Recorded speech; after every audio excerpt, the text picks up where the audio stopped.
Hello everyone, today we have a video about the insanity of representative democracy and the insanity of our two-party system and how inefficient it really all is. I'm when that space happened and I got my phone open and I'm sitting in my living room and I'm like, all right, let's hear it. I just went, no. They're disconnected. Are you kidding me? So a lot of people, I see one super chat, people are saying like, well, what about the policies? The policies, we know the policies are good. We've repeatedly said Ron DeSantis has great policies. That's why we want. But did Barack Obama get elected on policy? Yeah. Did Donald Trump get elected on policy? Sort of. Donald Trump gets elected by being authentic, by going on stage, and when Megyn Kelly tries calling him out and saying, you call women fat pigs, did he go, well, no, you're mistaken. He went, only Rosie O'Donnell, and everyone started busting out laughing. He didn't deflect. He didn't say, well, that's not true. That's out of context. He didn't try lying. He just owned it. He owned that. They were going to smear him. It was like, yeah, Rosie O'Donnell. She's like, wow. It is impressive to see the media take a swing at the king and miss. Yeah. With this, oh, man. Well, then that's the thing.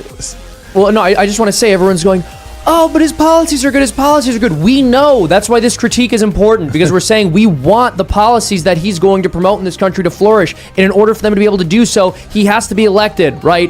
And whether he's elected in the primaries or whether he runs for president later on, whether it's the 2024 cycle or 2028, this guy has to do something about his presence. Barack Obama blew up kids and got reelected. Yes. So when you come and you're like, but the policies, I'm like, no, I know the policies are great. We can praise them all day and night. Yep. I can say it over. Best governor, best policies, fighting ESG, fighting the wokeness. Man, I love that stuff. And then he goes up on stage to speak in front of a bunch of Americans who don't pay attention to politics, who don't know anything about policy. And he goes, I think truth matters in this country. And they're like, who is it? This is boring. Exactly. It's boring. Barack Obama was a celebrity. He got elected because he was charming. Look at Trudeau. They said Trudeau got elected because women found him attractive. Yep. Or I should say women voted for him. Many said they voted for him because he was attractive. He was dreamy or something. Yep. He did that yoga handstand on the desk and he's a surfer and they're like, oh, wow. People don't look to leaders based on doing deep analytical research on their policy positions. Mm-hmm. They vote for them if they have charisma. Exactly. And by the way, I think it's a good thing. All the elections today are decided by low propensity swing voters and swing districts and swing states.